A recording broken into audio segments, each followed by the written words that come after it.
Bonsoir, est-ce que vous allez bien? Ouais, ça va, très bien. Donc on est ravis de vous accueillir pour cette conférence sur l'entrepreneuriat, l'échec et alors.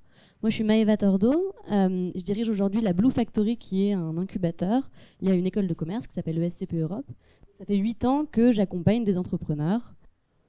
J'ai eu l'occasion donc d'être confrontée à de nombreux porteurs de projets qui avaient soit peur de l'échec, soit qui vivaient l'échec et de les accompagner. Et donc je suis très heureuse aujourd'hui de pouvoir animer cette conférence. Pour donner un peu de contexte, donc effectivement le choix de prendre ce sujet-là à bras-le-corps par les Hub Conférences, c'était vraiment l'idée on sait tous que l'échec est quelque chose de tabou. On le dit souvent, parce qu'on part souvent aux États-Unis, on va dire qu'en France, l'échec est tabou. Il y a une peur par rapport à ça. Et c'est quand même très étonnant parce que dans notre vie quotidienne, on a tous forcément, à un moment donné, depuis qu'on est petit, pris conscience dans notre quotidien que quand on échouait, on apprenait en fait. Et qu'on pouvait avancer comme ça. Que ce soit en apprenant à cuisiner, marcher, faire du vélo, faire de la musique, etc. etc. Et malgré ça, on arrive à un moment donné dans notre vie, on peut passer par l'éducation, etc., à avoir peur de cet échec. Et ce qu'on va discuter avec nos intervenants, c'est aussi justement d'aller chercher finalement dans ce rapport à l'échec où est la balance et où est la controverse qu'on peut trouver aussi. Parce qu'en gros, il y a deux phrases, deux proverbes qui me sont venus à l'esprit pour caractériser l'échec. Il y a d'une part, attendez, je vais la prendre sur mon téléphone parce que je suis intimidée de vous avoir tous dans cette salle. Et je ne vais pas me tromper. Oui, la première, c'est quand on veut, on peut. Qui est ce fameux proverbe, alors, qui peut galvaniser, qui peut se dire, OK, on va y arriver, sauf que quand on veut, on peut. Et si on n'y arrive pas, du coup, c'est quoi? C'est qu'on n'a pas assez voulu, c'est que c'était pas assez fort, c'est que on était nuls. Donc le quand on veut, on peut, il amène à essayer, à avancer, mais à un moment donné, il peut justement créer de la culpabilité parce qu'on n'a pas réussi. Et puis l'autre proverbe qui m'est venu à l'esprit, c'est « ce qui ne tue pas rend plus fort ». Donc là, on est dans l'autre posé, plutôt tendance à se dire « bon ok, on va essayer », sauf qu'à un moment donné, peut-être que c'est vraiment dur et que c'est vraiment pas possible et que vraiment on souffre. Et donc, dans ce rapport à la culpabilité et ce rapport à la responsabilité, on va travailler dans ces domaines-là pour creuser un petit peu. Avant de vous présenter donc, nos trois intervenants, est-ce que je pourrais savoir un peu dans l'audience, parmi vous, qui est en ce moment entrepreneur, qui a une entreprise en ce moment? Est-ce que vous pouvez lever la main? Ok. Qui envisage d'avoir une entreprise à l'avenir? Ok. Est-ce que parmi vous, il y en a qui ont déjà fermé leur entreprise, échoué leur entreprise? Ok. Très bien. Est-ce que vous avez une question que vous voudriez savoir par rapport au public? Non? Très bien. Qui parmi vous a déjà, de manière générale, échoué dans un projet? Allez, normalement, on lève tous la main, c'était ça la faille. Ok, cool. Merci beaucoup. Alors, je vous présente donc à ma droite. Je suis avec Amélie Delacour. Donc Amélie, tu as créé avec ton amie et colocataire Caroline Ray, vous avez lancé une entreprise qui s'appelle 1710, et 17h10 bien sûr, et qui propose donc une marque de vêtements, de tailleurs pour femmes. Et vous racontez aussi votre quotidien depuis 1 an que vous vous êtes lancé dans un podcast qui s'appelle Commencer des studios Nouvelles Écoutes. Tout à fait, c'est ça, très bien. Grégoire Jakiosamski. Bonsoir. Donc, toi, tu as été pendant une dizaine d'années enseignant en philosophie politique. Un peu moins, pardon. J'ai commencé à en charger d'enseignement. D'accord, ça fait à peu près une dizaine d'années. Bon. Et aujourd'hui, tu supervises des entrepreneurs et aussi des professionnels de l'accompagnement en tant que coach.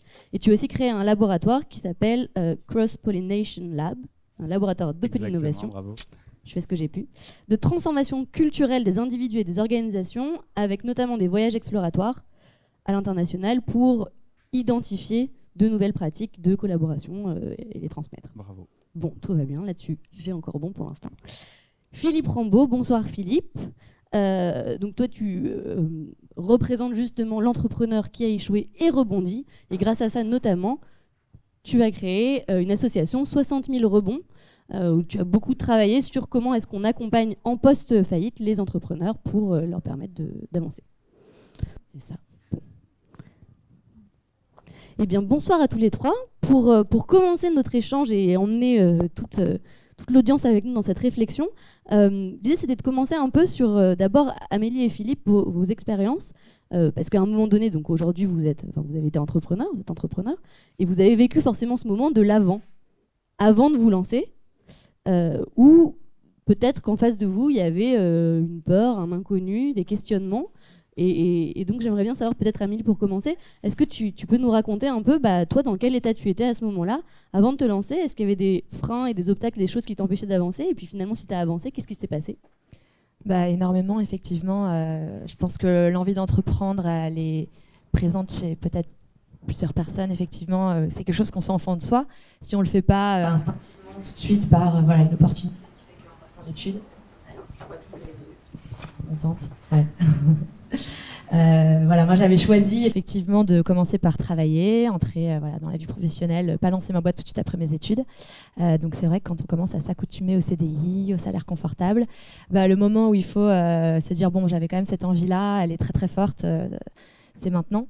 C'est là où les peurs elles sont énormes. Est-ce que je lâche ce salaire rassurant, cette opportunité de monter, surtout à un moment où on a suffisamment d'années d'ancienneté pour commencer à avoir une belle carrière se dessiner versus tout plaquer pour faire autre chose. Donc je crois que la peur, elle était vraiment dans l'inconnu de lâcher le confort dans lequel je m'étais installée pour aller vers cette prise de risque qui est quand même financière, CV, qui me faisait très peur. Et comment ça s'est passé concrètement autour de toi ou est-ce que tu te rappelles du saut dans le vide? Ouais, énormément. Je l'ai vraiment vécu comme, je ne sais pas si vous avez la métaphore, quand on monte dans un grand train et qu'on va avoir la grande descente du grand 8 et que ça monte, et la décision, j'étais prête à la prendre parce que j'avais rencontré la bonne associée pour lancer ma société, je sentais que c'était le bon moment, j'avais mis en place le business plan tant que possible, on y reviendra parce que c'est très compliqué, bencher des solutions, des choses comme ça, et le jour où j'ai posé ma dème, qui est quand même un moment très symbolique d'aller poser une démission. Et c'est là où j'ai senti le grand 8, la montée, et je crois que pendant les 3 mois, j'ai très peu dormi. J'étais très très mal en me disant mais qu'est-ce que j'ai fait? Est-ce que c'était le bon choix? Mais aussi ce besoin de se dire mais je suis capable de sauter et si je le fais pas là, qu'est-ce qui me retient? Et c'est pas parce que la société dicte que on est mieux en CDI. J'avais besoin de me prouver quelque chose en fait. Tu avais des soutiens? J'avais des soutiens, oui. Personne m'a dit ne le fais pas. Mais effectivement, je sentais que côté famille, c'était pas non plus très bien compris. Les parents sont quand même contents quand, après avoir payé des études, on est enfin sur des rails. Et je sentais que c'était déjà un premier refrain. Et les amis quand même, qui globalement sentent quand même qu'on a cette appétence et accompagnent. Mais c'est pas la même chose de dire vas-y que de le faire. Donc, Et la différence que tu vois aujourd'hui par rapport à ce que tu imaginais? Parce que tu as eu peur, tu t'es dit ok, je dépasse ma peur, j'y vais. Ouais, et après, ça ressemble à ce que tu pensais? Je pense que la prise de risque, elle est quand même réelle parce que quitter une société dans laquelle on est bien, où on a commencé à faire son brin de carrière et retrouver un équivalent, c'est pas toujours évident parce qu'il n'y a pas tant de boulot que ça. Donc c'est vrai que si je voulais revenir là où j'étais, je ne sais pas si j'y arriverais. Par contre, ce qui est sûr, c'est que si je voulais revenir dans le monde du salariat, ce qui était ma plus grande peur, si je dois revenir, comment ça se passera? Je pense que moi, ça fait que1 an que j'entreprends. Donc c'est vraiment... tout est très récent dans ce saut et les échecs du début dont on reparlera.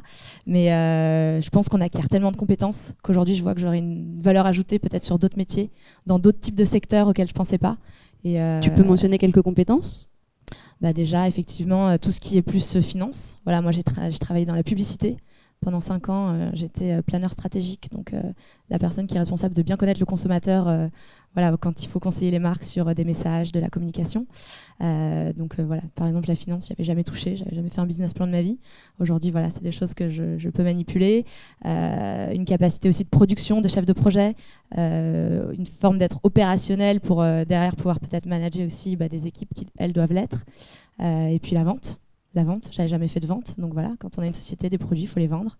Donc des choses comme ça, pratico-pratiques, mais tu as déployé tes d'autres choses et je sens pour rencontrer voilà, je reviens vraiment à mon sujet, mais le travail est ce qui ferait que voilà, on peut quand même se payer un loyer. Et, bah voilà, je sens que d'autres maintenant, potentiellement personnes qui auraient envie de m'embaucher, verraient ça dans mon CV et que j'ai acquis des compétences. Merci. Philippe, si on revient... D'abord, je confirme à Amélie qu'elle sera très recherchée. D'abord qu'elle est déjà très recherchée, elle ne le sait pas, mais des profils comme le sien sont recherchés par beaucoup d'entreprises, pas toutes, mais beaucoup, de plus en plus, et qu'elle a développé... Ils ont tourné, non ? Non, ça prend petit. Elle a développé deux talents dont elle n'a pas conscience, c'est l'autonomie. On demande de plus en plus maintenant, en particulier aux patrons d'équipe, aux gestionnaires d'équipe, d'avoir l'autonomie. Mais attention, dans une entreprise, on ne veut pas trop d'autonomie. Donc c'est l'autonomie et le sens des responsabilités. Et en fait, ce qu'elle développe, au-delà de la vente, de la finance, etc., bon, mais ça, il y a plein de gens qui développent aussi ça. Mais par contre, l'autonomie dans le cadre des sens des responsabilités, ça c'est rare. Et c'est quelque chose que malheureusement, on a tendance à stériliser dans les entreprises lorsqu'on est encadré par un patron, des collaborateurs, des gens autour, à droite, à gauche, devant. On ne développe pas véritablement ce type de talent. Et tu verras, tu seras recherché, des gens viendront te chercher, soit pour monter des divisions dans des grands groupes, soit même dans des grands groupes pour venir inculquer cet état d'esprit, car c'est probablement à l'avenir, dans des mondes très incertains, des qualités, des skills qui vont être de plus en plus demandées. Bon, il te manque juste une chose, c'est que tu n'as pas échoué. Bon, bon. Mais ça viendra peut-être un jour. Bon, et là, je vous dis ça parce que j'ai voulu lever des fonds aux États-Unis. Je raconte souvent cette anecdote. C'était en 2004. Ma boîte marchait très bien. J'avais un bureau aux États-Unis. J'avais des très beaux clients aux États-Unis. Donc, je cherchais à lever des fonds pour grandir. Ça, c'était une connerie. Mais bon, à l'époque, il fallait grandir. Puis mes actionnaires voulaient qu'on grandisse très vite. Et j'ai vu 2 fonds. J'étais à Los Angeles, donc dans un monde qui est la musique et le cinéma, où les fonds d'investissement, honnêtement, on les trouve très vite. Hein. Mes clients m'ont fait rencontrer des fonds en 3 jours, ce qui est plus compliqué en France. Et j'ai présenté mon business model. J'étais très fier de mon business model. En plus, ça marchait bien. J'étais heureux. Et en plus, je voulais habiter aux États-Unis. Donc, j'ai été vraiment très, très motivé. Et j'ai vu les gueules des mecs et je me suis rendu compte que c'était pas bien parti. Et j'avais 50 ans, bien plus âgé que toi.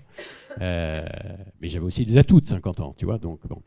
Je mettais beaucoup l'emphase là-dessus. Ils m'ont dit, c'est ta première boîte ? Ben, je dis, oui, c'est ma première boîte, oui. Tu t'es jamais cassé la gueule avant ? Ben, j'ai dit non. Et ils m'ont dit, that's a very bad news. Et ils m'ont dit, tu vois, tu as 2 handicaps énormes.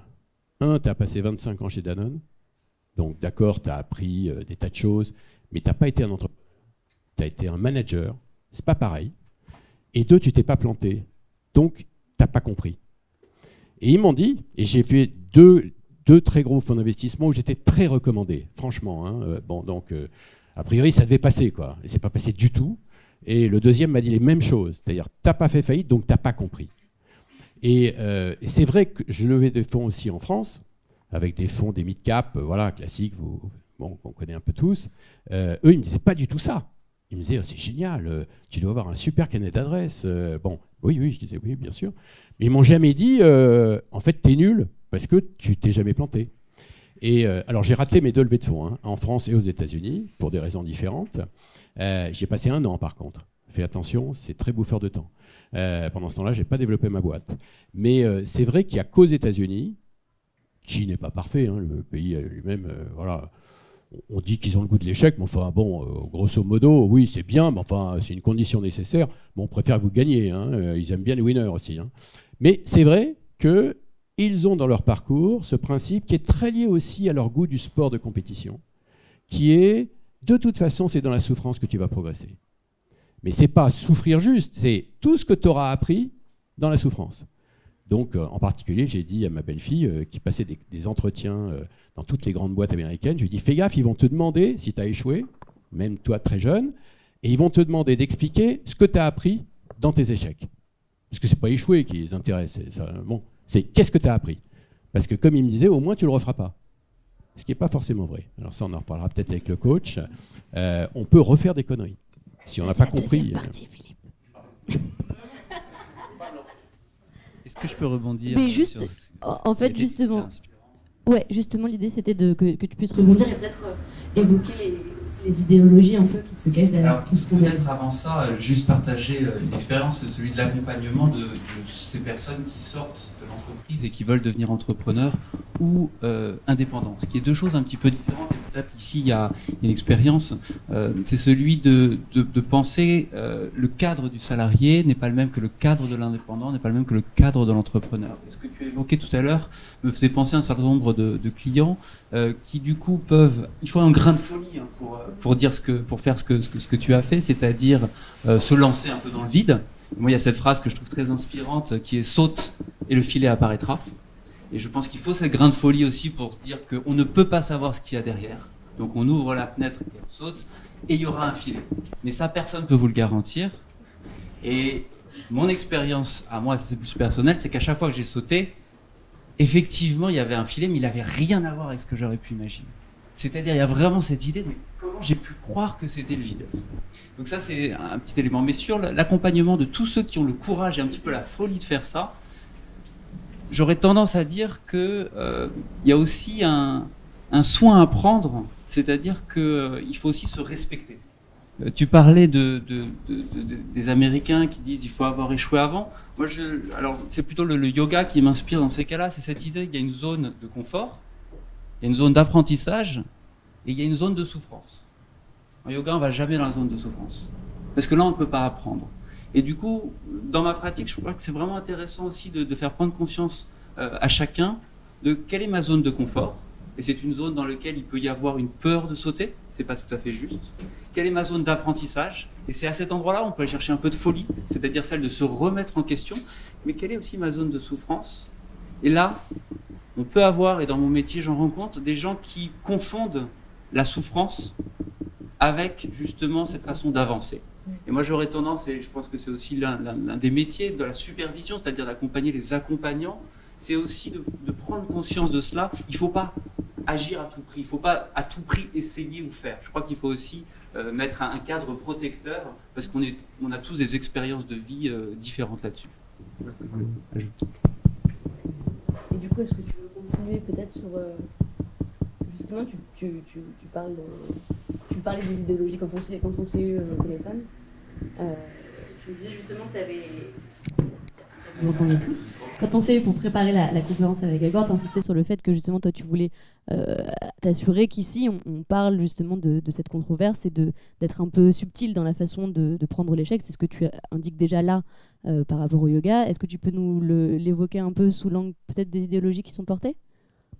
Alors, disons que ce que je partageais aussi en avant de la conférence, c'est que le titre, hein, c'est l'entrepreneuriat, l'échec et alors. Donc on est dans un paradigme qui est celui de l'entrepreneuriat et c'est celui dont on vient. Je ne sais pas si dans le public, tu l'as vu tout à l'heure, il y en a beaucoup qui sont concernés par ça. Et puis il y a des gens aussi qui ne sont pas entrepreneurs. Et pour moi, la première vigilance aussi, c'est que le paradigme de l'entrepreneuriat n'est pas forcément un paradigme qui est bon ou à diffuser dans toute la société.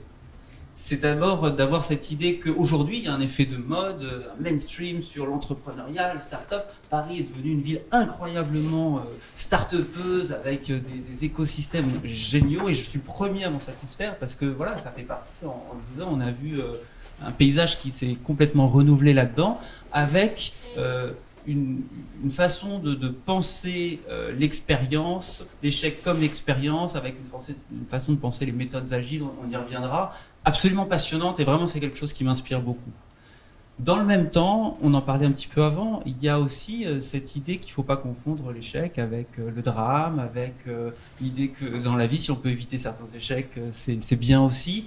Et que voilà, cette façon de penser l'entrepreneuriat de soi, hein, c'est Michel Foucault qui dénonçait un petit peu cette société néolibérale vers laquelle on allait avec chacun qui était entrepreneur de soi-même. Et donc, si je suis entrepreneur de moi-même, bah, je suis responsable de mes réussites, mais aussi de mes échecs. Et donc là, il y a un risque que l'individu s'isole beaucoup et que finalement on porte un poids très fort sur j'ai pas réussi. Il y a quand même quelque chose de l'ordre, c'est comme si j'étais responsable de tout. Alors, ça s'inscrit dans une société avec un certain nombre de personnes, de communautés. Et je crois que voilà, je voulais juste exprimer aussi cet aspect-là, cette voie-là, qui est que l'entrepreneuriat aujourd'hui est quelque chose qui apporte énormément d'énergie et c'est super. Et si vous êtes dans cette salle aussi, je pense qu'il y a un vrai intérêt pour ça. Maintenant, est-ce qu'il nous faut une société d'entrepreneurs? Voilà, on pousse là, et puis tant mieux si aussi ça peut rouvrir cette nuance-là. Pour continuer justement, Amélie, est-ce que tu peux, je rebondis un peu sur l'image que partageait Grégoire, à savoir l'idée que quand on saute, il y a un filet qui se crée, ou quand on est en difficulté, finalement, il y a quand même des solutions qui arrivent. Est-ce que tu peux partager l'anecdote concrète que tu m'avais donnée sur votre expérience un des premiers gros échecs que vous avez vécu et que vous avez raconté d'ailleurs dans le podcast Commencer?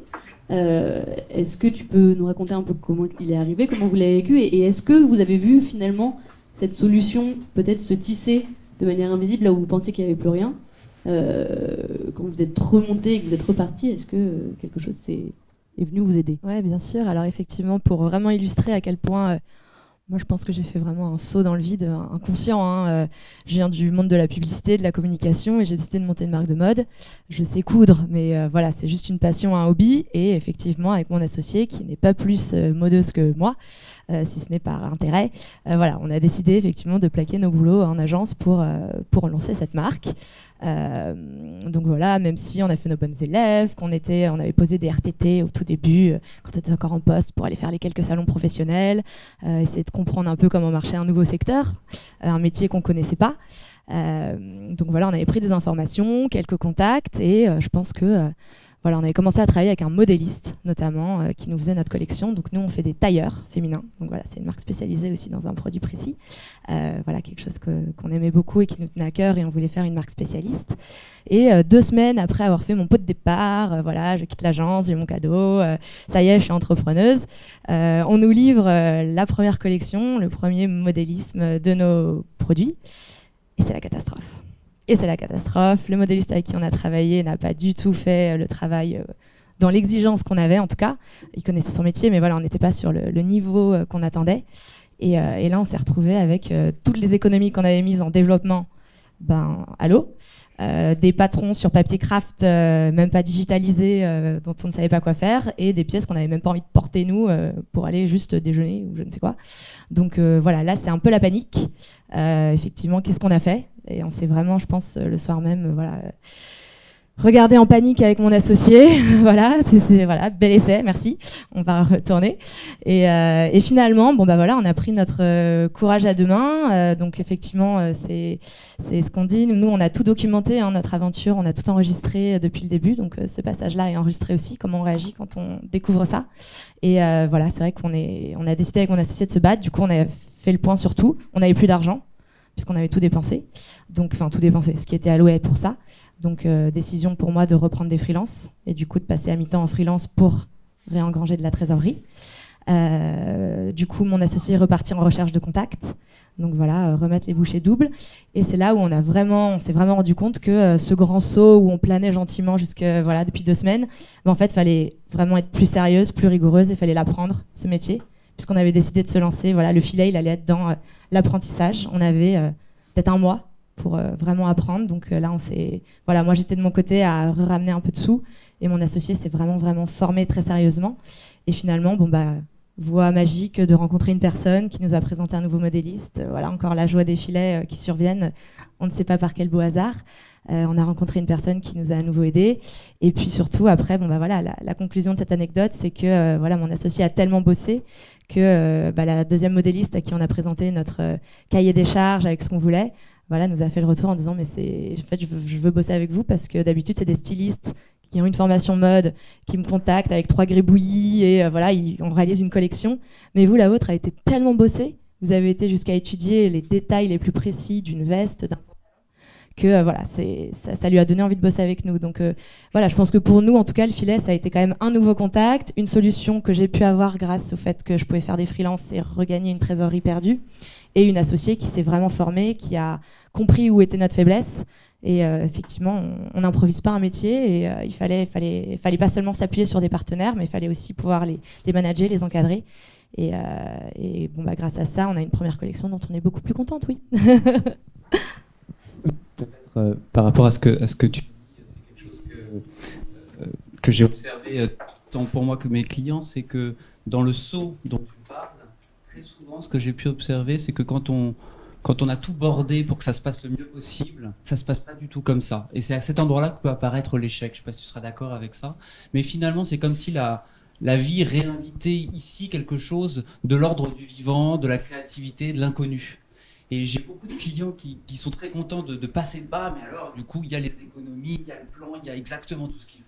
Et à cet endroit-là, et tu parles des 2 premières semaines, et c'est ça qui m'a fait, effectivement, très souvent, ça se passe pas du tout comme ça. Donc, bienvenue aussi à cet inconnu. Cherchons peut-être pas trop à... Là, il y a avancé, mais je trouve ça un peu ironique, et je trouve que voilà, c'est un petit clin d'œil de la vie de dire l'inconnu, c'est l'inconnu, donc allons-y. Philippe, est-ce que tu aurais un exemple aussi de vécu et de filet qui se crée dans le... Ce que dit Amélie, ce qu'a vécu Amélie, pour moi, c'est pas un échec. Après, l'échec, c'est une notion très personnelle, hein, c'est totalement subjectif, mais elle a vécu un gros emmerde. Bon, et honnêtement, dans la vie pro comme perso, hein, on n'a pas parlé de la vie perso, mais enfin c'est très proche aussi. Les échecs dans la vie perso, moi je connais, ça existe aussi. Des emmerdes, voilà, t'en auras, c'est manifestement tu as eu un gros, voilà, et à un moment en plus où tu étais fragile, donc ça aurait pu te tuer. Enfin, ça aurait pu tuer ton entreprise, pas toi. Mais voilà, donc tu t'en es très bien sorti, et probablement les emmerdes vont grossir aussi, et les grands succès, avec l'expérience. Bon. Mais l'échec, nous dans l'association de 60 000 rebonds, son DG est là, ce qu'on fait, et ceux qu'on connaît, ont vécu autre chose. C'est-à-dire ils ont vécu la liquidation de leur entreprise. Ce que nous appelons, ce que moi j'ai vécu, après 8 ans, ce que nous appelons, nous, un triple traumatisme. C'est-à-dire, on prend dans la gueule, à la fois, quel que soit l'âge qu'on a, j'allais dire un traumatisme professionnel considérable, voilà, un traumatisme personnel considérable, et un traumatisme financier. Quand on cumule les trois à la fois, honnêtement, on a beau faire 1m95, ce qui n'est pas mon cas, et être, je sais pas, un super costaud ou une super costaude, en général, on morfle grave. Grave. Parce que, effectivement, l'ensemble de son dispositif, de son système, et pas simplement professionnel, mais personnel également, est vraiment profondément ébranlé. Et donc là, la question, c'est pas est-ce que j'aime l'échec, est-ce que je l'aime pas, est-ce que je le veux, est-ce que je le veux pas. C'est qu'on le prend dans la gueule. Et qu'on se dit, mais qu'est-ce que je fais maintenant? Voilà. Est-ce que je me cache? Puisque un des premiers éléments qui frappe, et dans l'ensemble, on a accompagné plus de 2000 entrepreneurs, ça revient systématiquement, c'est la honte. Donc une notion d'humiliation qui est très très forte. Et qui se nourrit, qu'on ait 35 ans, 50 ans, 70 ans, en général, le coach pourra encore mieux l'expliquer, qui se nourrit de l'enfance.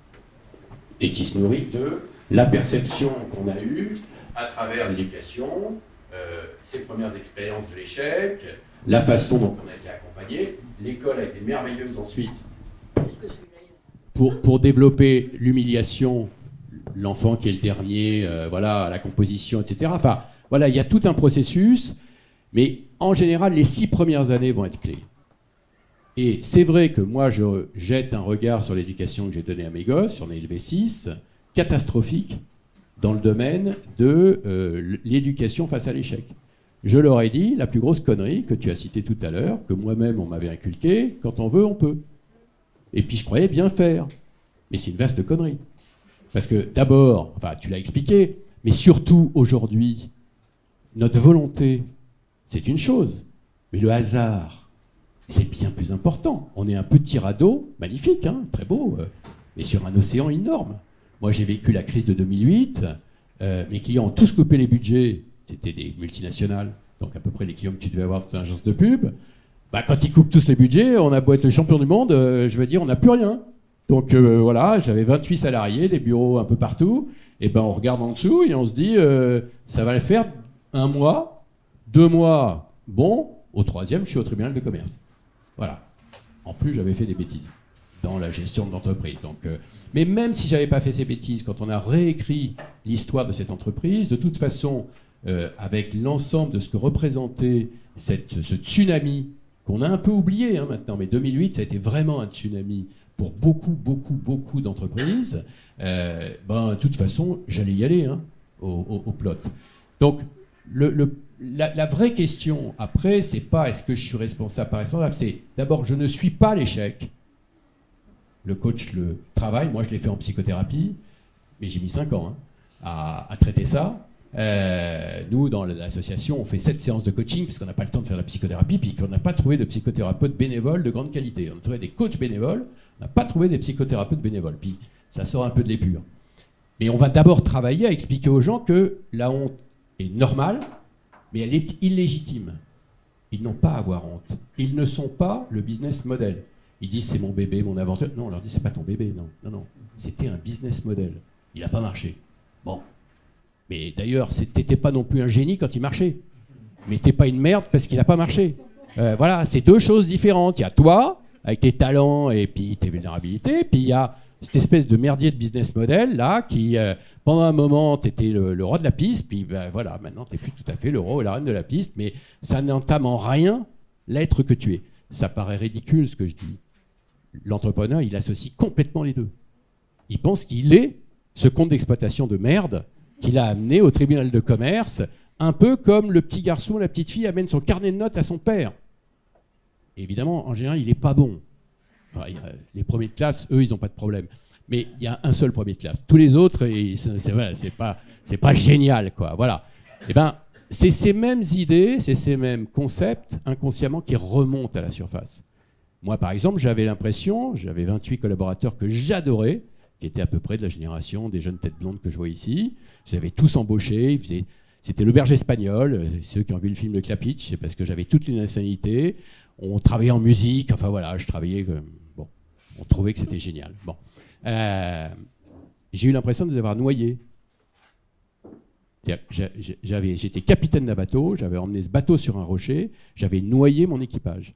Et en plus, comme ils avaient l'âge de mes gosses, ça va vous paraître ridicule, j'avais symboliquement noyé mes enfants. Mais ça, je ne le comprenais pas. Mais j'étais triste, fondamentalement triste. Et ça retravaillait la tristesse, parce que tant que tu as la tristesse, tu ne peux pas relancer quelque chose.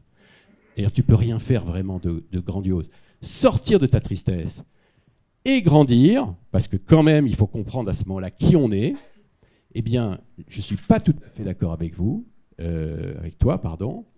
J'aime pas le yoga, alors c'est peut-être pour ça. Je suis rétif yoga.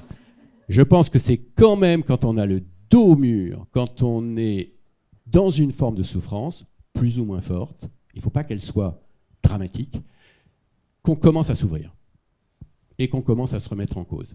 Honnêtement, tant qu'on est dans la réussite, la plupart de nos entrepreneurs sont d'accord avec ça, on ne se remet pas en cause. Et trouver le moment, la zone d'apprentissage, tu as raison, c'est celle-là qu'on devrait trouver. Putain, je ne l'ai jamais trouvé, moi.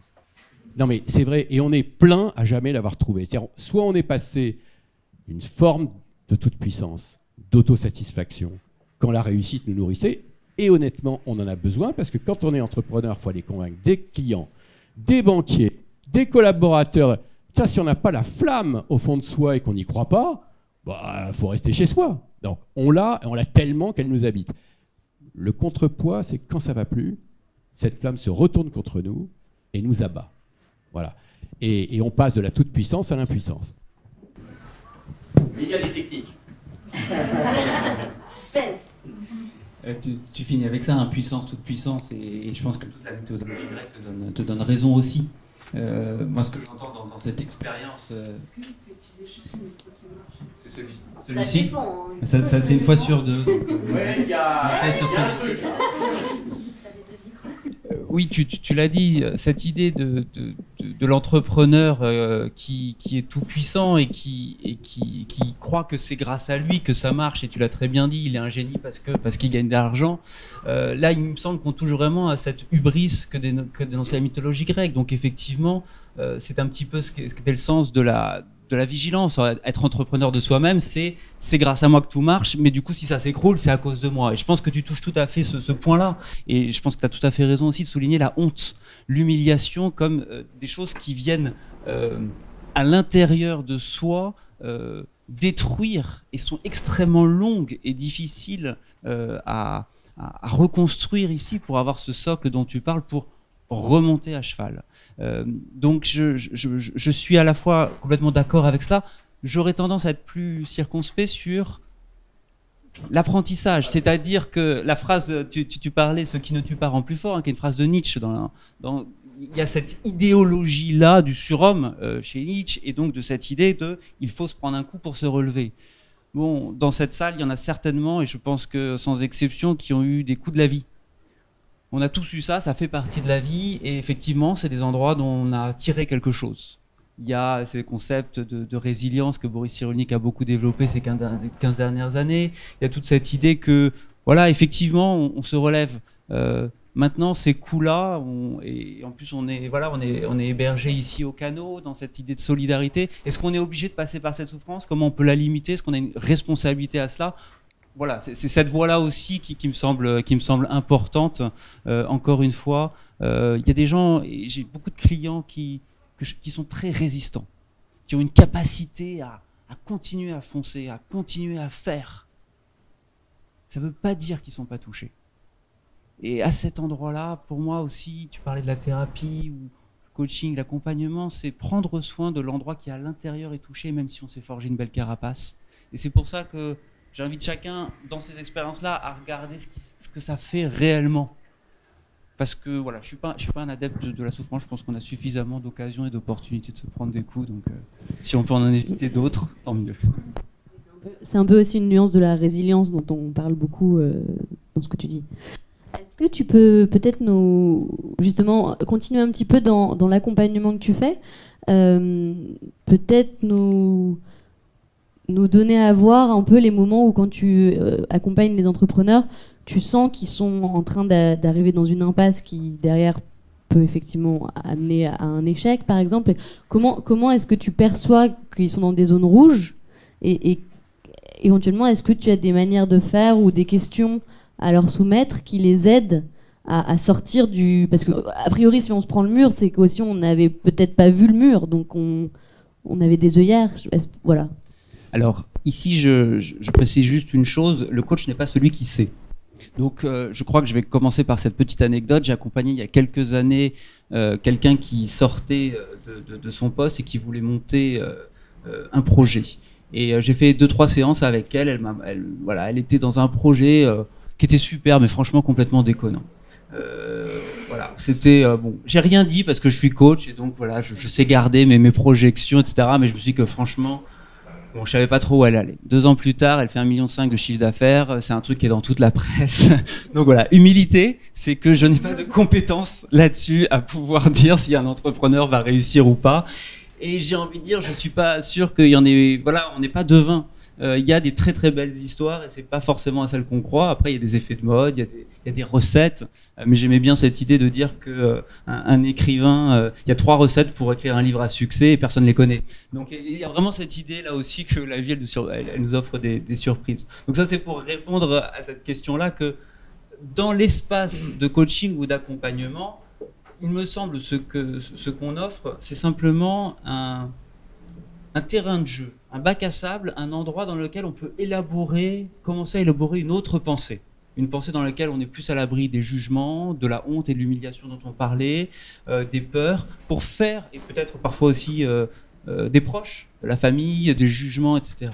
Dans cet espace-là, il y a un espace pour se poser les questions de façon plus honnête avec soi-même. Et je crois que le rôle des accompagnants, que ce soit thérapeute, qu'ils soient coach ou autre, c'est simplement de favoriser cela, cette prise de conscience. Après, on peut tomber dans du mentoring. Et c'est aussi une de mes casquettes où il peut y avoir dans des projets d'entrepreneuriat dans lesquels il y a des méthodologies. Il y a des choses sur lesquelles on peut favoriser effectivement une prise de conscience. Alors, à quelles conditions on voit si un projet va marcher ou pas, on peut commencer à dire qu'il y a un certain nombre de questions à se poser. Est-ce que j'ai testé mon hypothèse ? Il y a une phrase de Paul Václavic dans l'école de Palo Alto qui dit « La solution, c'est le problème ». Tout le Lean Startup qui est né dans les années 2000 avec Eric Ries, c'est de dire qu'on ne part pas de la solution en tant qu'entrepreneur, mais bien du problème. Certains d'entre vous ici sont certainement familiers avec ça. Ce qu'on appelle le pain point en design thinking, c'est de commencer par quel est le problème que l'on cherche à adresser. Bien souvent, et jusqu'à la bulle Internet des années 2000, on était dans des super patrons, des super startups qui disaient « j'ai une solution géniale ». Ils n'avaient pas le problème, mais ils avaient la solution. Donc il y a eu tout ce renversement du paradigme ici d'entrepreneuriat que je trouve absolument passionnant. Parce que du coup, on est passé d'une idée que la startup, c'est celle qui a une idée, la créativité, et que personne n'y a pensé, donc ça va faire plein de business, à une idée de à quoi ça sert, à quoi je m'adresse et comment je vais tester une hypothèse avec des consommateurs, avec des gens qui peuvent être intéressés. Personnellement, c'est ce que je trouve le plus intéressant, et peut-être que l'un des points les plus essentiels en termes de repères quand j'accompagne des entrepreneurs, c'est celui-ci. Est-ce que vous avez testé votre hypothèse? C'est pas moi qui peux savoir. En revanche, les consommateurs potentiels, ils sont partout. Et donc, quels sont l'apprentissage que vous avez fait avec eux? Donc, c'est une première façon de répondre à ta question. C'est bon.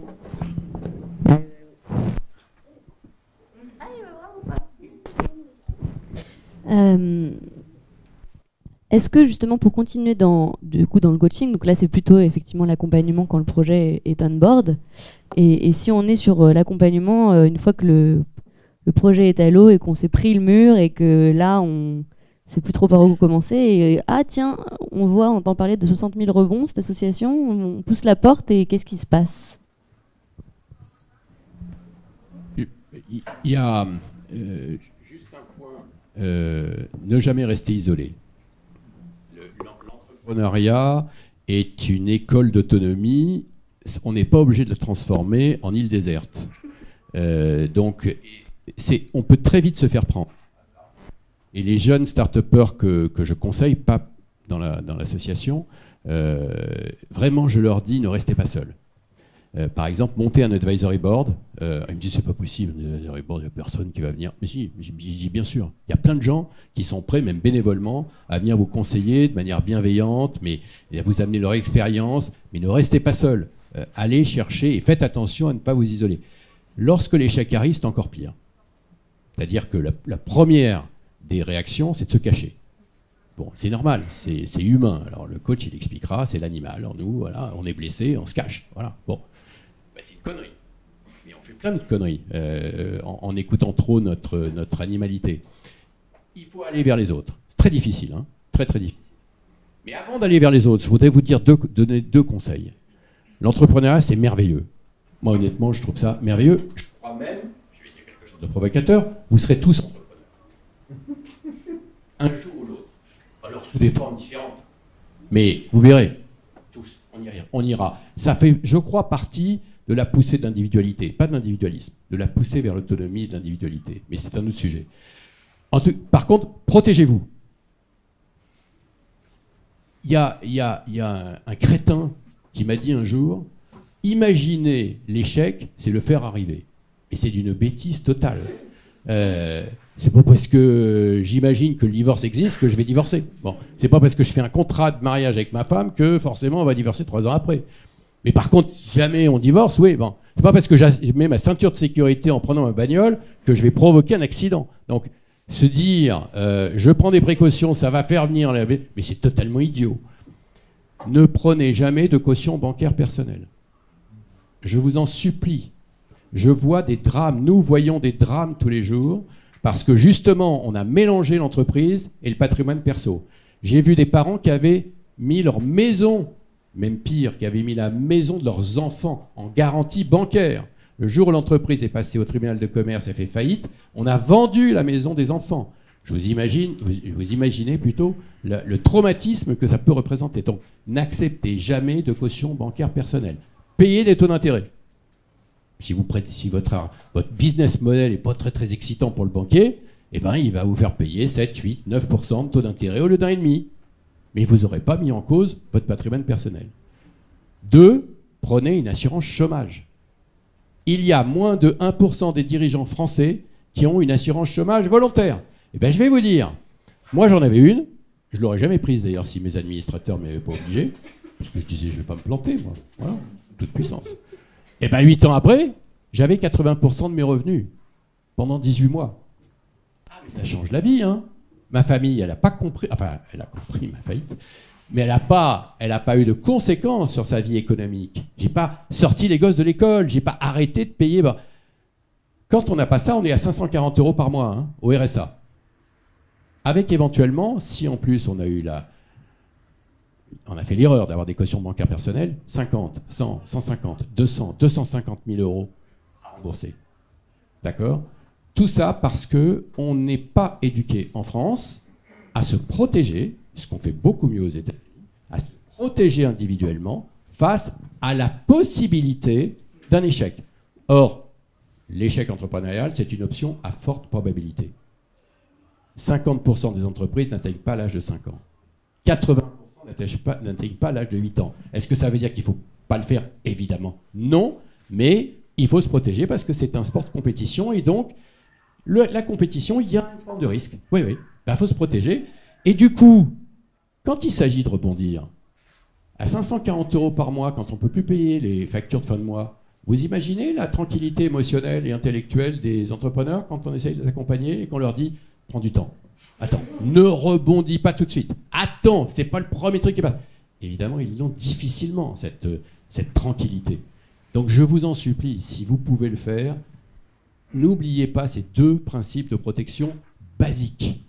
Et puis derrière, vous venez en 60 000 rebonds et je m'arrête là, et on vous applique un programme bénévole, gratuit, fait par des gens extrêmement compétents, 7 séances de coaching, donc le métier que tu fais, voilà, extrêmement important, parce que c'est la reconstruction du socle personnel, c'est aussi la compréhension de ce qu'on est. Et honnêtement, il faut profiter des moments où on est à terre et on est ouvert pour comprendre qui on est. Ça aussi, l'entrepreneuriat est une fantastique école d'apprentissage de soi. Et tant qu'on ne sait pas qui on est, on a beaucoup de mal à diriger les autres et à les comprendre.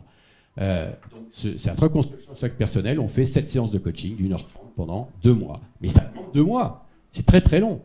Enfin, pour des gens très impatients, comme les entrepreneurs, c'est très très long. Après, on leur donne un parrain, mais qui n'est pas un professionnel. C'est un manager, c'est un dirigeant, voilà, qui va venir bénévolement, au moins une fois par mois, mais souvent beaucoup plus, faire du questionnement proactif. Surtout pas conseiller, parce qu'il est comme toi et comme moi. On peut dire beaucoup de conneries. Bon. Non, questionner proactivement l'entrepreneur. Ça, c'est vachement intéressant. On devrait faire d'ailleurs tout le temps ça, y compris dans l'éducation de ses gosses. Moi, j'ai pas questionné, hein, j'ai dit, c'est comme ça, éventuellement, ils m'ont dit, rien à foutre. Mais je faisais pas le questionnement proactif. Maintenant, je comprends, mais c'est tard, quoi. Et puis la troisième chose, on fait des groupes de co-développement. Je ne sais pas si vous connaissez les ateliers de co-développement et la méthode du co-développement. C'est une méthode que les coachs connaissent bien, c'est eux qui nous l'ont apprise d'ailleurs. C'est fabuleux. Je ne vais pas détailler ici, mais c'est fabuleux. C'est d'une simplicité biblique, comme ce que font souvent les Nord-Américains, et c'est en même temps extrêmement puissant. Et plein d'entreprises d'ailleurs l'adoptent. C'est une méthodologie finalement de questionnement en groupe, avec bienveillance, exigence toujours, bon voilà, modéré par un coach, et pendant 90 minutes, on sort des trucs incroyables. Et l'entrepreneur vient nous exposer son projet du moment. Il peut avoir 8 ateliers comme ça consécutifs, et en plus c'est collectif. C'est vachement intéressant d'avoir un accompagnement collectif. C'est très très bien d'avoir quelqu'un seul à seul, mais on a tous des biais. C'est vachement bien d'avoir aussi un accompagnement collectif. C'est une autre forme de voilà, d'approche. Voilà. Donc c'est ça, ce triptyque, coaching, parrainage et groupe de co-développement qu'on applique depuis la création, depuis 2012. Et on va trouver encore plein de méthodes. Je te parlais des neurosciences. Je suis persuadé que, alors évidemment, Yuval Harari en parle beaucoup dans ses Sapiens et maintenant 21 solutions pour le 21e siècle. Les neurosciences, ça va être fabuleux pour comprendre effectivement nos émotions, j'imagine mieux les piloter et être plus fort, quoi. Parce qu'on a un monde qui est un petit peu brutal, hein. Bon, donc il faut qu'on se solidifie tous. Merci beaucoup. Bon, ça nous fait donc 3 questions. La première, c'est quand savoir arrêter un projet. La seconde, c'est qu'est-ce qu'il y a comme méthode pour se construire, se connaître, même si on ne va pas dans l'entrepreneuriat et plus largement, en fait, même si on n'entreprend jamais. Et enfin, est-ce qu'on pourrait ouvrir la définition de l'entrepreneuriat pour permettre peut-être aux gens de se mettre en mouvement sans forcément créer une structure? Quand savoir arrêter, moi j'ai envie de le reformuler sur être bien au clair sur s'autoriser à s'arrêter. Et du coup, dans le travail qu'on peut faire, il y a toujours cette idée de est-ce que c'est OK pour moi d'être ce qu'on appelle sur le point zéro, c'est-à-dire l'endroit où ça peut continuer, l'endroit où ça ne pourrait pas continuer. Et d'expérience, à partir du moment où l'entrepreneur est conscient de ce point zéro, c'est-à-dire que, tu le disais tout à l'heure Philippe, c'est-à-dire cet endroit dans lequel l'entreprise, c'est pas mon bébé. C'est j'existe, je suis un être pendant, et puis j'ai un projet. Donc le point zéro, c'est remettre cette juste distance avec son projet. À partir du moment où cet espace existe et il y a une autorisation à continuer ou à arrêter, pour moi, le quand s'arrêter n'est plus une question, n'est plus un problème. C'est simplement une question, on le sent. L'intuition, l'entrepreneur le sentira. Mais il est plus piloté de l'extérieur par des chiffres ou des conseils. En tout cas, pour moi, c'est quelque chose qui est important, c'est de faire confiance à celui qui fait. Mais pour ça, c'est qu'il se donne l'espace pour sentir son intuition. Je crois que c'est vraiment de l'ordre de l'intuition. En tout cas, c'est ma conviction. C'est une question intéressante, donc très difficile. Hein. Bon. Je reviens à l'isolement. Tout seul face à mon mur, je sais rien. Honnêtement. Surtout quand ça commence à être difficile. Je dors pas beaucoup. Je parle jeu entrepreneur. Hein. Je dors pas beaucoup. Je m'épuise. Je m'énerve. Parce que c'est très énervant quand même que les choses n'aillent pas bien. Bon. Et en plus, on a mis des enjeux en général lourds. Donc si je suis tout seul face à mes questionnements, je pense que je ne peux pas aller très loin. Et donc je peux faire des conneries. Premièrement, aller trop loin dans l'épuisement. C'est grave, hein, ça peut être grave. Donc je vais mettre en cause éventuellement ma santé. Et éventuellement, je vais mettre la santé de l'entreprise en cause si, par exemple, je prends des engagements financiers trop lourds qui dépassent l'entendement. Donc il faut avoir quelqu'un avec qui, un sparring partner, individuel ou collectif, qui lui va être suffisamment bienveillant pour nous protéger et ne pas nous emmerder, et en même temps nous alerter quand il voit qu'on va trop loin. Et je crois que c'est très important. Alors que ce soit un coach, que ce soit un... Ça ne peut pas être la famille, hein. Ça ne peut pas être un pote non plus, ils sont très très mauvais. Hein. Parce qu'ils sont effectivement beaucoup trop liés à nous. Donc il faut vraiment quelqu'un, et encore mieux, c'est pour ça que je parlais d'advisory board, un petit groupe de gens qui, qui ont la capacité de dire « arrête, arrête ». Moi, on me l'a dit. On m'a dit « arrête ». J'ai écouté, j'ai pas écouté toujours. Non, mais il faut pas être naïf. Et c'est d'ailleurs très difficile de savoir quand écouter vraiment. Alors là, on revient aussi à l'intuition, mais l'intuition, elle se nourrit aussi de ce qu'on nous dit, qui réveille des choses qu'on a au fond de nous, qui tout seul, qu'on n'a pas envie d'entendre. Voilà, parce qu'on n'a pas envie que ça marche pas.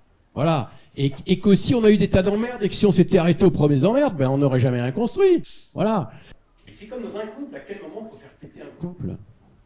Putain, il n'y a personne qui est capable de le dire. Et quelquefois on peut regretter d'ailleurs d'avoir fait. Mais c'est bien d'être entouré de gens qui sont suffisamment distanciés pour avoir la tête froide, pas être dominés par les émotions, et qui en même temps ont un minimum de compétences sur le sujet.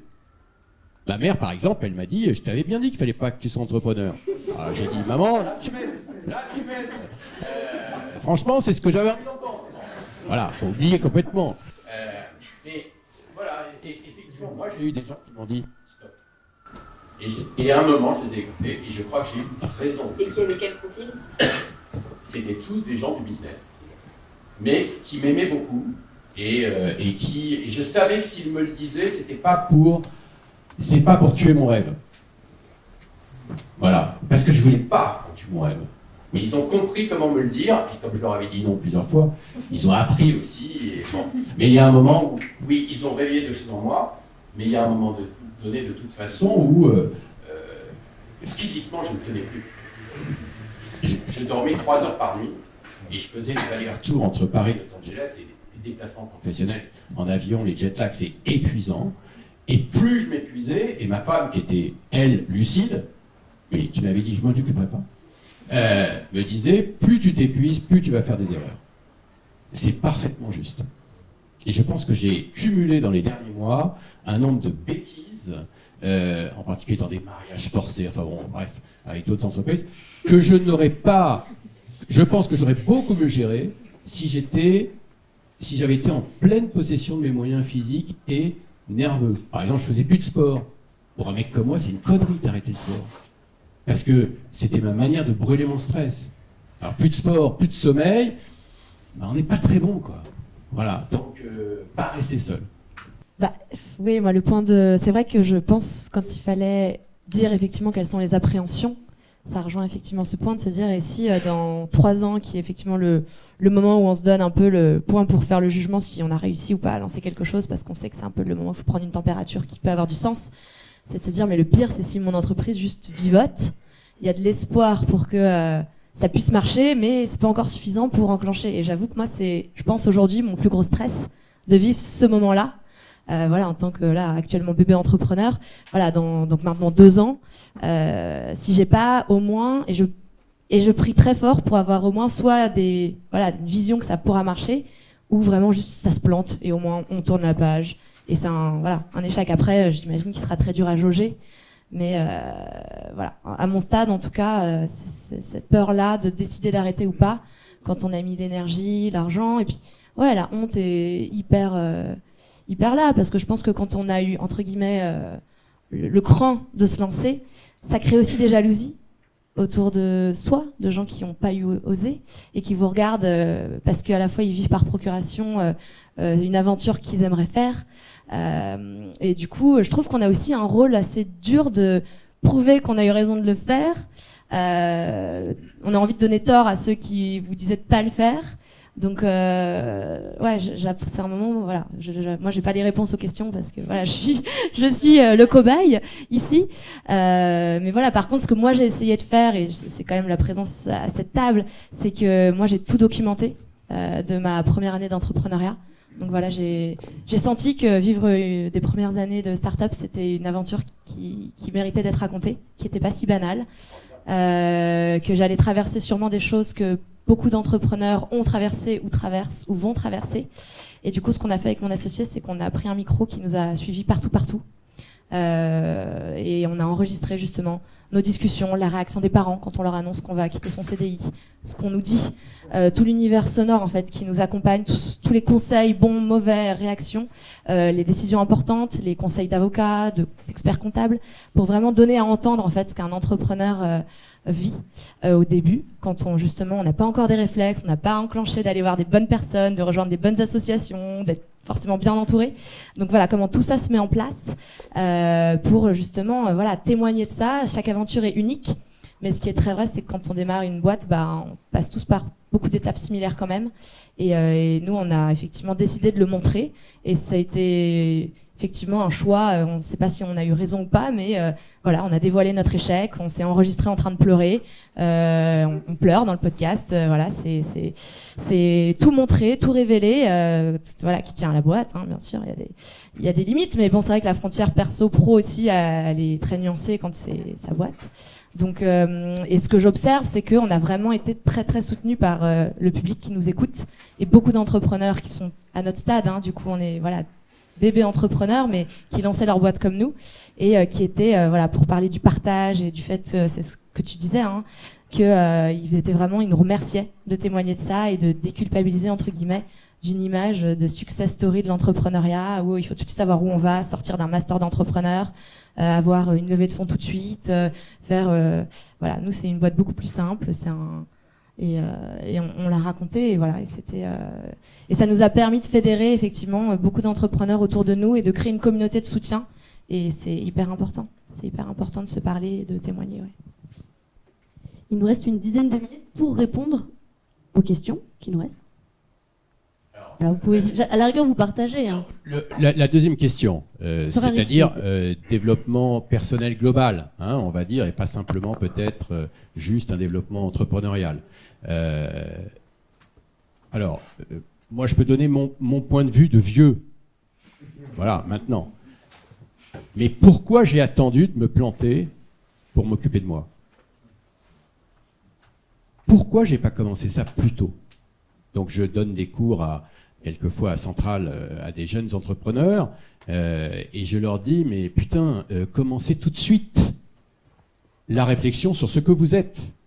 Très peu ont eu l'occasion, par exemple, de démarrer une thérapie, ou même d'aller voir un coach, Éventuellement, ils vont voir un coach maintenant, de plus en plus, les parents payent pour savoir ce qu'il faut qu'ils fassent à Parcoursup, ou éventuellement, parce qu'évidemment, ils sont en échec, pour savoir s'ils veulent faire. Bon, alors on le paye un coach. C'est très bien. Enfin, c'est gentil, c'est bien. Bon, c'est mieux que de laisser isoler. Puis de toute façon, les parents ils les écoutent pas. Alors bon, il faut bien trouver quelqu'un qui les écoute. Mais faire un vrai travail sur soi, pour comprendre en particulier, pour moi, c'est l'essentiel de ce que nous faisons à travers 60 000 rebonds. Quel est mon tempérament? Moi, je ne savais pas quel était mon tempérament.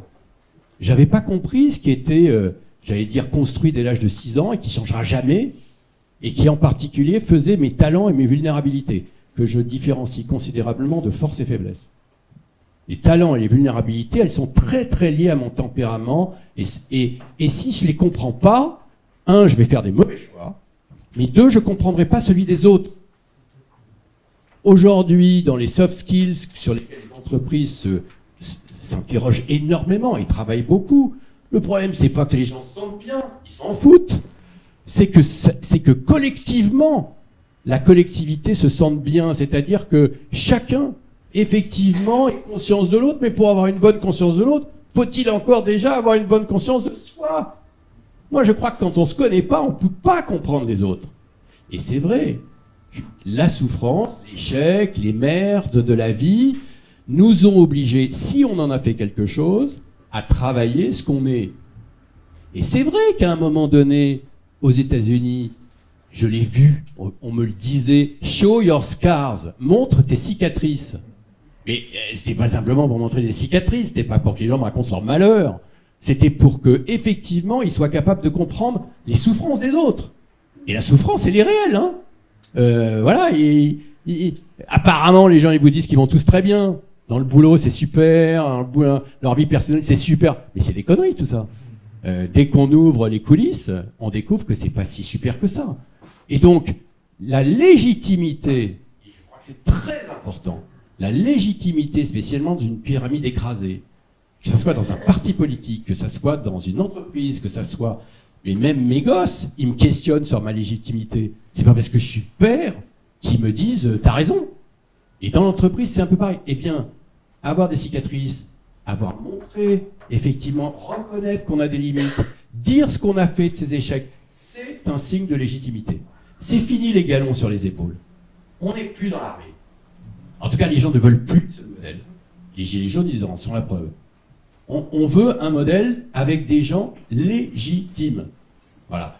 Et je crois que tout ce travail sur soi, il faudrait le commencer, mais probablement avant la finition de la création du tempérament de l'enfant. Mais force est de constater qu'il y a quelques familles qui le font. C'est des familles hyper privilégiées, souvent enfants de gens qui sont justement dans ce domaine-là. L'école ne fait rien là-dessus, sauf des écoles alternatives. Montessori en est un exemple, etc. Mais il y a un déficit considérable, et à mon avis, qui est une des raisons pour lesquelles tant de gens se sentent si mal dans ce monde en évolution permanente. Voilà, c'est une explication. Après, c'est une conviction, il n'y a pas de certitude. Il nous reste peu de temps, donc je vous laisse continuer et répondre aux questions, mais sachez qu'on a peu de temps.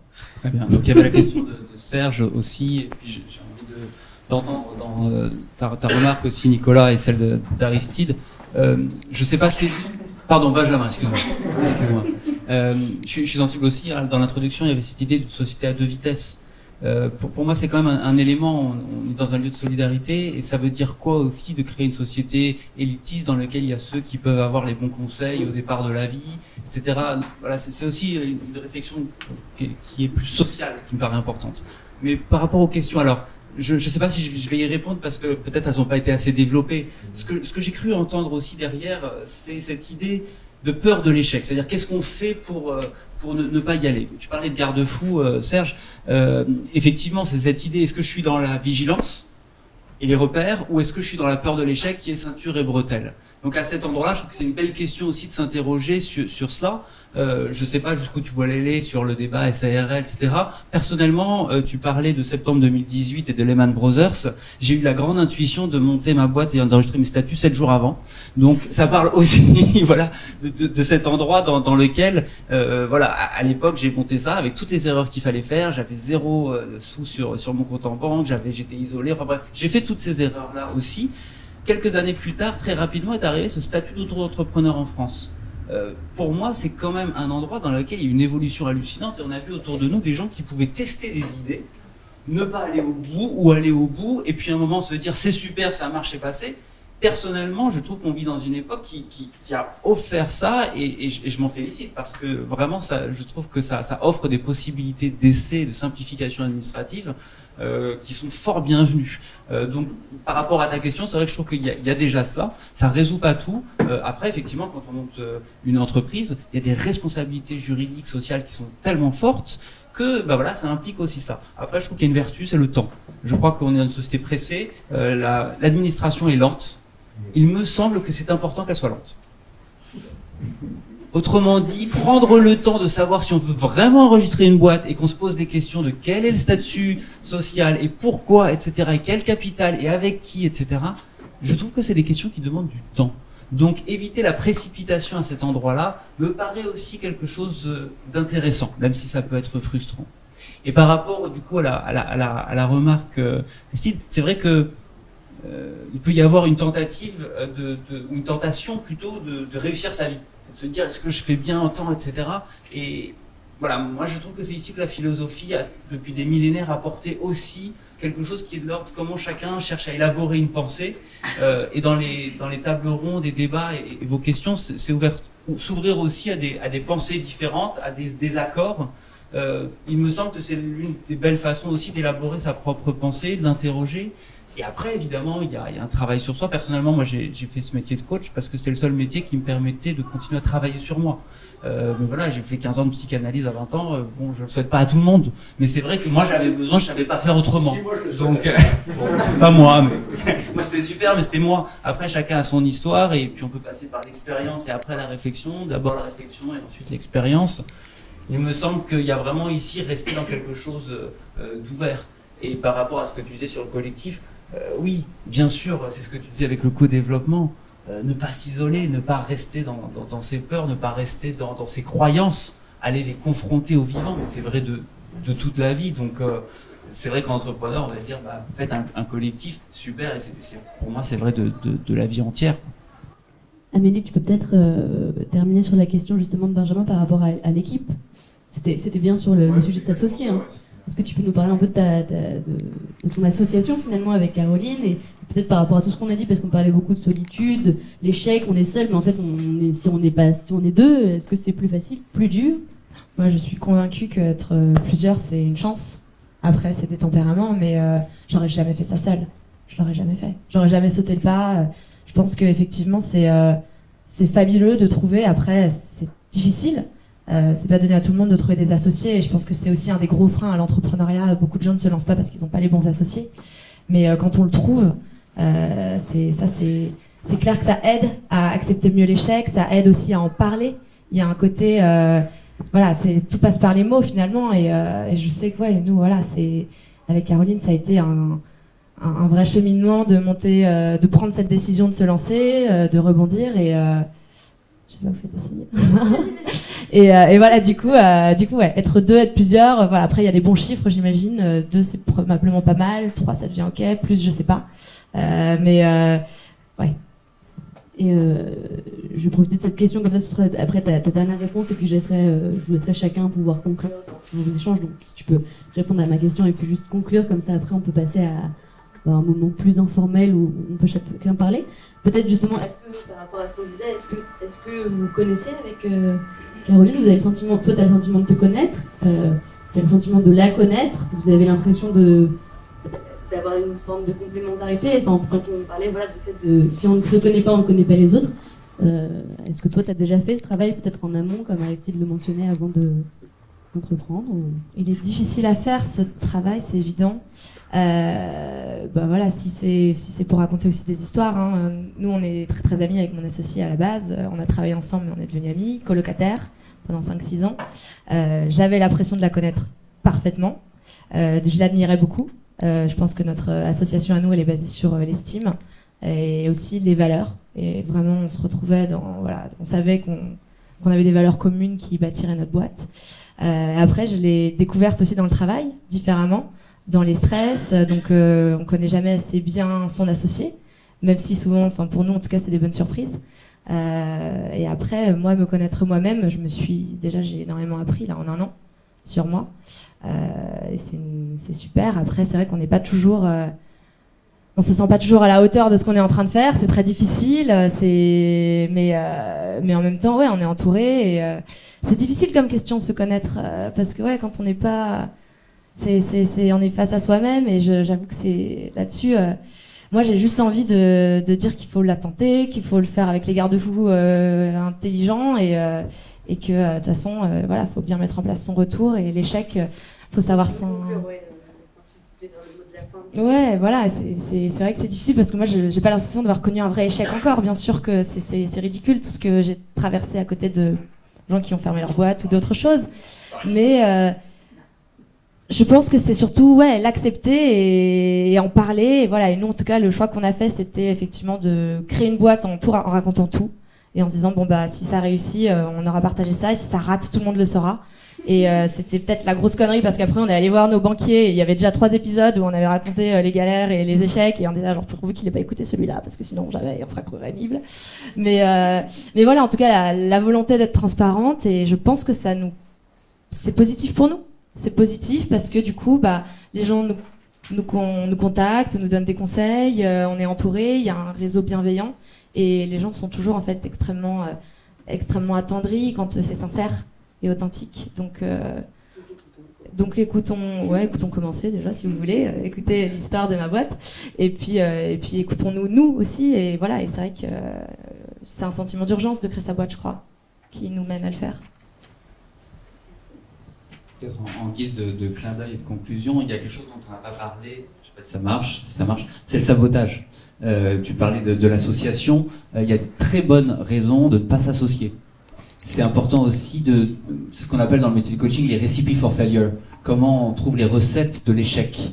C'est intéressant d'interroger cela. C'est pas la même chose quand on vient d'une fratrie à 3 de s'associer pour monter sa boîte ou quand on est fille ou fils unique. C'est-à-dire qu'il y a des histoires et il y a ce qu'on appelle des patterns, c'est-à-dire des modes de fonctionnement qu'on va répéter aussi dans sa vie professionnelle et qui viennent de la vie privée, personnelle dont tu parlais tout à l'heure.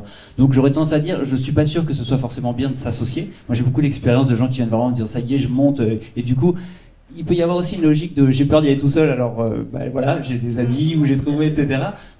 Donc encore une fois, il y a aussi cette lucidité là-dessus qui est parfois on est des grands experts pour se faire échouer, pour saboter. Là encore, il y a de la lucidité, il y a de l'apprentissage, mais c'est intéressant de le regarder comme ça aussi. Qu'est-ce qu'on va faire qui va provoquer l'échec? Voilà, on peut s'amuser aussi avec ça.